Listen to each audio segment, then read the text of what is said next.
وہ کون ہے؟ رجیم چینج آپریشن کے بعد ایک افغان شہری کو عمران خان کو راستے سے ہٹانے کا ٹاسک دیا گیا۔ پختونخوا پولیس اور سی ٹی ڈی نے کارروائی کر کے گرفتار کیا۔ موصوف کے پاس سرحد کے دونوں اطراف جو اہم ذمہ داریاں تھیں اور عوام میں ان کا جو پروفائل تھا وہ تو تشویشناک تھا ہی، ان کی گرفتاری کا مقام اور ان کو چھڑوانے کے لیے جس سطح پر کوششیں کی گئیں وہ تفصیلات اور بھی ہولناک تھیں۔ عمران خان پورے پاکستان میں جلسے کر رہے تھے۔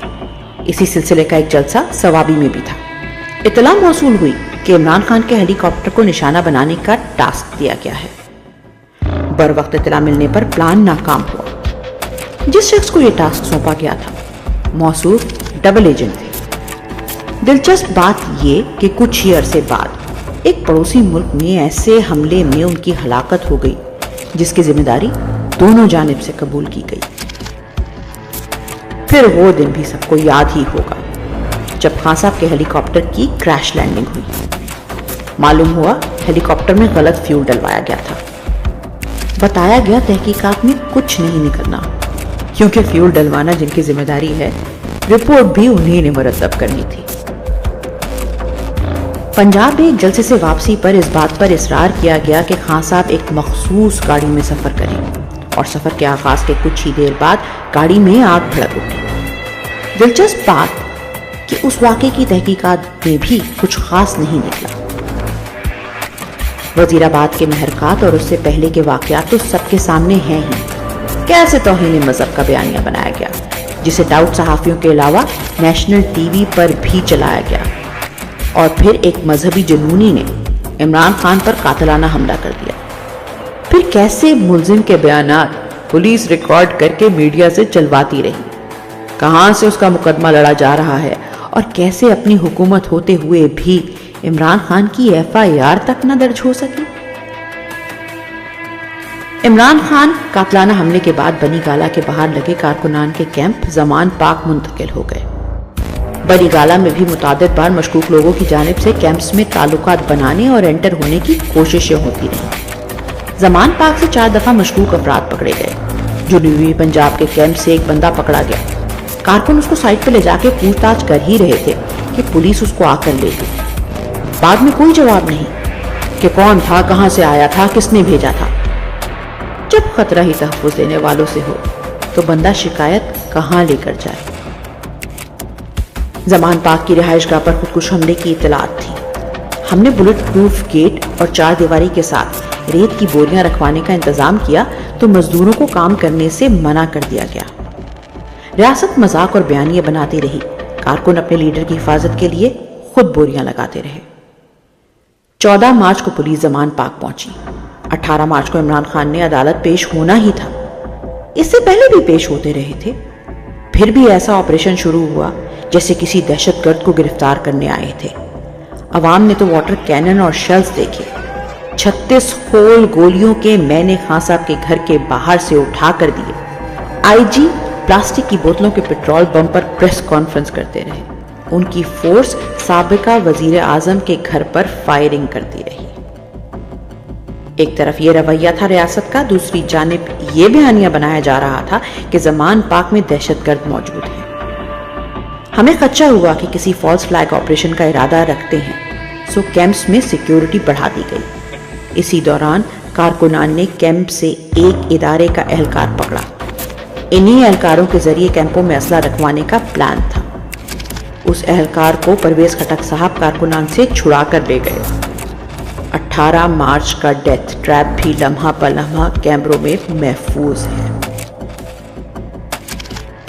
مارچ کے آخری ہفتے میں عمران خان کو قتل کرنے کے لیے ایک اور منصوبے کی اطلاع ملی۔ مبینہ طور پر یہ والا منصوبہ ایک سیاسی جماعت کی جانب سے تیار کیا گیا تھا۔ دی رپورٹرز پروگرام میں اس منصوبے کا تذکرہ ہوا تو منصوبہ لیک ہونے کے سبب کھٹائی میں پڑ گیا۔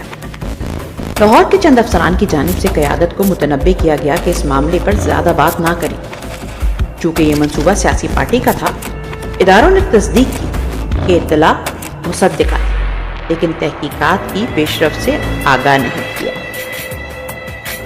عمران خان کی عدالتی پیشیوں اور ریلیوں کے دوران جیسا رویہ ریاستی اداروں کی جانب سے رکھا گیا، جیسے ان کی سیکیورٹی واپس لے لی گئی اور ہماری ذاتی سیکیورٹی کے نظام کو بھی بار بار مفلوج کیا گیا، جیسے ہمارے سیکیورٹی پر مامور لوگوں کو بار بار اٹھایا جاتا رہا۔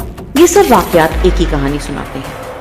اگست 2023 سے عمران خان ریاستی تحویل میں ہیں، اور اب جبکہ بشریٰ بی بی کے ٹیسٹ میں اتنی تاخیر کے باوجود یہ واضح ہے کہ ان کے کھانے میں کوئی ایسی شے ملائی گئی ہے جس سے ان کی صحت پر برا اثر پڑا ہے، اور ممکن ہے کہ یہ اثرات آنے والے دنوں میں ان کی زندگی کے لیے مضر ثابت ہوں۔ عمران خان کی زندگی کو لاحق خطرات کے حوالے سے کوئی دو رائے نہیں رہ جاتی چاہیے۔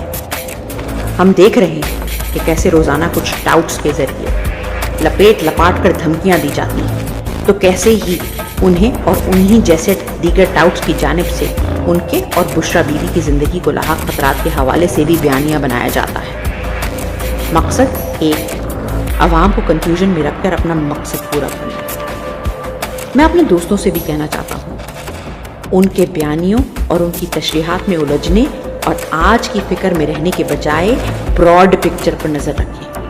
عوام کا مفاد، وطن کے ساتھ وفاداری اگر کسی کی سیاست کی ترجیح نہیں بھی ہے تو یاد رکھیں ان کی فیملی انٹرپرائزز میں آپ کی کوئی گنجائش نہیں ہے۔ ہم اور آپ آج جو ہیں اور کل اگر کسی مقام تک پہنچ سکتے ہیں تو اس کا دار و مدار صرف عمران خان کے نظریے پر ہے۔ خان صاحب کے ناحق قید، ان کی زندگی کو لاحق خطرات کا ذکر کریں، ان کے تحفظ کا سوال اٹھائیں۔ عمران خان اور بشریٰ بی بی ریاستی تحویل میں ہے، پنی کالا سے لے کر اڈیالہ تک کا کنٹرول ISI کے پاس ہے۔ میں صاف اور واضح الفاظ میں ایک مرتبہ پھر دہراتا ہوں، جنگل کا بادشاہ عمران خان کو ختم کرنے کا وعدہ کر چکا ہے۔